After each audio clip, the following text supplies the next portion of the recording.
ایک دن میں فجر کے وقت آیا نا، تو فجر کی نماز شروع ہونے لگی نا، تو ایک وہاں کے ملک صاحب بڑے تھے، 6 ساڑھے 6 فٹ قد، یہ ان کی جان، اور وہاں ہر علاقے میں ذرا مال والے بھی اور روب والے لوگ بھی ہوتے ہیں نا، اسی دیوبندیوں کی مسجد میں جس کے مفتی نے مجھے نکالا تھا، نماز میں نیت کرنے لگا، مجھے کہتا ہے آج میں بھی آمین کہنی ہے، تو دبا کے اچھی آمین کہنی ہے، لیکن میں تو ظاہر جذباتی نہیں ہوتا، میں نے تو اتنی کہنی تھی نا جتنی کہنی تھی۔ ہوا کیا کہ جب وہ امام نے قرات شروع کی نا، تو امام جب پہنچا نا غیر المغضوب علیہم، ابھی ولضالین اس نے کہا ہی نہیں تھا، تو اس نے کہا آمین۔ اچھا ظاہر ہے بیچارہ پہلی بار کہہ رہا تھا، وہ تو اس نیت سے کھڑا تھا کہ آج میں نے آمین اونچی کہنی۔ جب اس نے آمین کہا، امام صاحب قرات ہی بھول گئے، انہوں نے پہلی سورت شروع کی لی الاف قریش، وہ بھول گئے، پھر انہوں نے الم تری کیف فعل، وہ بھول گئے، گھبرا گئے۔ سر ان مولویوں نے کبھی سوچا تھا کہ ہمیں بھی کچھ چیلنج کرے گا اس سسٹم کو؟ یہ تو بڑے بڑے بدماش بن کے بیٹھے ہوئے تھے، یہ ان کے قلعے تھے، ان کو کون للکار سکتا تھا؟ اچھا جی، دوسری رکعت میں بھی اس نے بڑی مشکل سے، اور اس آواز بالکل بیٹھ گئی جیسے وہ مردہ ہو گیا، بالکل قرات بھی بھول گیا، الحمدللہ رب العالمین الرحمن، اس طرح سے قرات کی۔ اچھا یعنی جسے کو ہارٹ فیل ہو جاتا ہے، کسی کو ہارٹ اٹیک ہو جاتا ہے۔ اچھا اب میں نے کہا یا اللہ مارے گئے، آج میری شامت آ جانی ہے۔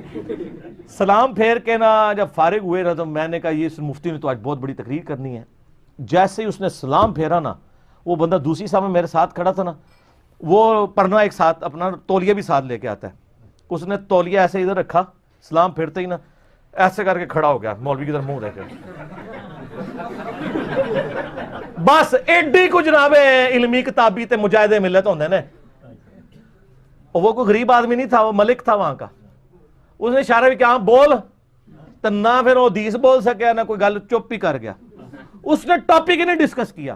ہمارے یہاں پہ ایک بھائی ہیں جیلم شہر میں نا، تو جب 2008 میں نے نیا دعوت کا کام شروع کیا نا، تو وہ ایک دفعہ عثمان بھائی ان کو میرے پاس لے آئے۔ ان دنوں میں گھر میں ہی درس کرتا تھا مغرب سے عشاء، اور رمضان میں ہم جو 5-7 بندے ہوتے تھے ان کو افطاری بھی دے دیتے تھے۔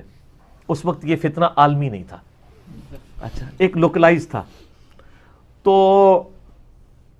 وہ فیصل بھائی کو ایک دفعہ عثمان بھائی لے آئے، تو وہ سن لگے یار بڑا فتنہ کھڑا کیا ہوا ہے تم نے، اور یہ میں نے کہا یار تم ہماری بات تو سنو، ہم کیا کہہ رہے ہیں؟ وہ جی نماز تم لوگ جو ہے وہ اس طرح کرتے ہو۔ تو میں نے کہا یہ یار بریلویوں کی بخاری مسلم پڑھ لو، دیکھ لو اس میں اس طرح لکھا ہوا ہے کہ نہیں۔ اچھا اس کو میں نے پڑھایا، تو اس نے ہمارے ساتھ مغرب کی نماز رفع الیدین کے ساتھ پڑھی۔ اتنی سلیم الفطرت روحیں بھی ہوتی ہیں کہ جن کو زیادہ کہانیاں نہیں کرانی پڑتی، ٹھیک ہے، اور انہی لوگوں سے مولویوں کو ڈر رہتا ہے کہ کہیں یہ ادھر نہ چلے جائیں، اس لیے کہتے ہیں علی کو سننا ہی نہیں ہے، کیونکہ ان کو پتا کہ اس طرح کی روحیں بھی دنیا میں ہے۔ اچھا وہ شروع کر دیا، وہ واپس گیا نا جب، تو وہ ہنگامہ کھڑا ہو گیا، جی اے تے گیا سی سمجھانتے تے آپ گمراہ ہو گیا آ گیا۔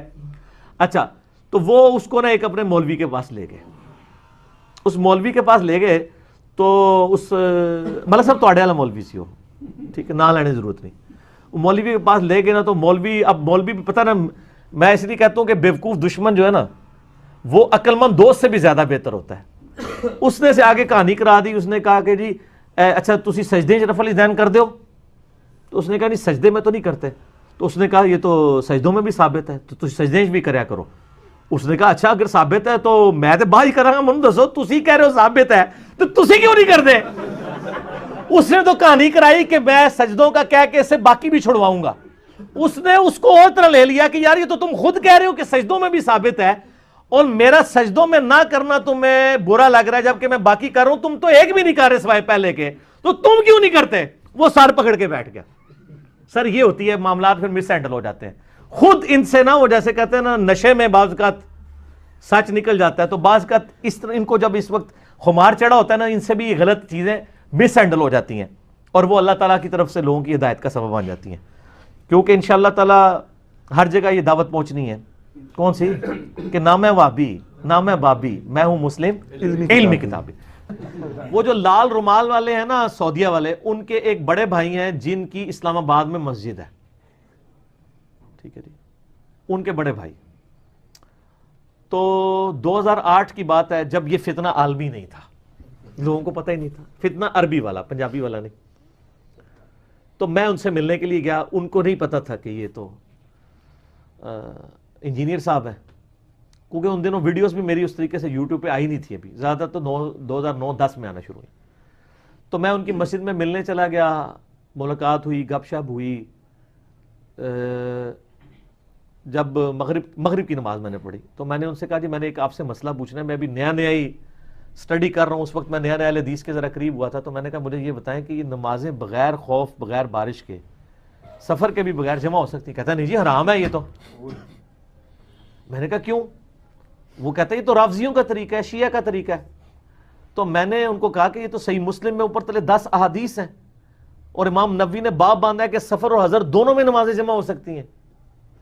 تو ہم اہل حدیث ہونے کا یعنی اس وقت ہم بھی تھے نا, یہ اس زمانے کی بات نہیں ہے کہ جب یہ ہم جھوم کے کہا کرتے تھے کہ نہ میں وابی نہ میں بابی, میں ہوں مسلم علمی کتابی. تو علمی کتابی انہی لوگوں نے ہمیں بنایا نا. تو میں نے کہا جی ہم اہل حدیث ہیں, تو اہل حدیث کا تو مطلب ہے حدیث کو دیکھے گا. تو وہ کہتے ہیں نہیں وہ کرتے ہیں تو وہ کوئی نہ کوئی وجہ ضرور ہونی چاہیے. تو میں نے کہا یہ تو بڑی عجیب بات ہے, آپ لوگ مطلب حدیث پہ بھی چلتے ہیں. اور پھر جب میں نے مسلم شریف تھوڑا ان کو ایمفسائز کیا نا, تو انہوں نے ادھر ادھر دیکھا, کوئی سن تو نہیں رہا. مجھے کہتے ہیں انجینئر صاحب آپس کی بات ہے, میں بھی نمازیں جمع کر لیتا ہوتا ہوں. آگے سنیں کیوں کرتا ہوں, وہ اس سے بھی مزے کی بات ہے. وہ کہتا ہے یہ میری بیوی جو ہے نا, یہ زور کے وقت شاپنگ کے لیے نکلتی ہے تو مغرب عشاء کر دیتی ہے. تو میں پھر کیا کرتا ہوں, زور کی نماز پڑھائی, پھر کمرے میں جا کے بیوی کو پیچھے کھڑے کر کے نا اثر ساتھ ہی پڑھ لیتا ہوں. پھر آرام سے جا کے ہم شاپنگ کرتے ہیں تو مغرب ٹائم واپس آتے ہیں. یعنی خود سارے مزے لوٹ رہے ہیں لیکن آپ سے چھین رہے ہیں. یہ ویسے جب بھی کوئی بندہ ہے کہ محبت کا کام کرے نا, تو اس کے عام طور پہ پٹائی ضرور ہوتی ہے. یہ میں تفنن طبع کے طور پہ پوچھ رہا ہوں. تو آپ نے جو اتنا بڑا ایک بیڑا اٹھایا ہے, یہ بھی ذرا تھوڑا واقعات بتا دیں کہ آپ کی کبھی کوئی مطلب ہے کوئی لوگوں نے پٹائی کی ہو. یہ ہو نہیں سکتا نا ہوئی ہو. پٹائی کا میرے اوپر تو آپ کو پتا نا ایک مرڈر اٹیمپٹ ہوئی تھی 28 اکتوبر 2017 کو. نہیں اس کے علاوہ ویسے کبھی تو سر اور کیا ہو, جب آپ نے سٹارٹ کیا آخری ایکسٹریم تو یہی ہو سکتی ہے نا. فیملی میں, دوستوں میں نہیں, اس لیول تک بات نہیں پہنچی. اس کی وجہ یہ ہے کہ وہ قرآن پاک میں آتا نا کہ اے شعیب اگر ہمیں تیرے قبیلے کا ڈر نہ ہوتا تو اب کب سے تجھ سے نپٹ چکے ہوتے. ظاہر میں ایک یعنی اسٹرانگ فیملی سے تعلق رکھتا ہوں, فائنینشلی بھی اور قبیلہ وائز بھی. مغل ادھر بہت زیادہ ہیں. اور پھر یہ ہے کہ میں کبھی اس ایکسٹریم پہ گیا نہیں ہوں نا کسی کے ساتھ. مجھے اگر کسی نے, میں یعنی مار تک نوبت ہی نہیں آتی نا. مار تو اس کو پڑتی ہے نا شاہ جی, آپ جیسے لوگوں کو پڑتی ہے جو پیچھے پڑ جاتے ہیں.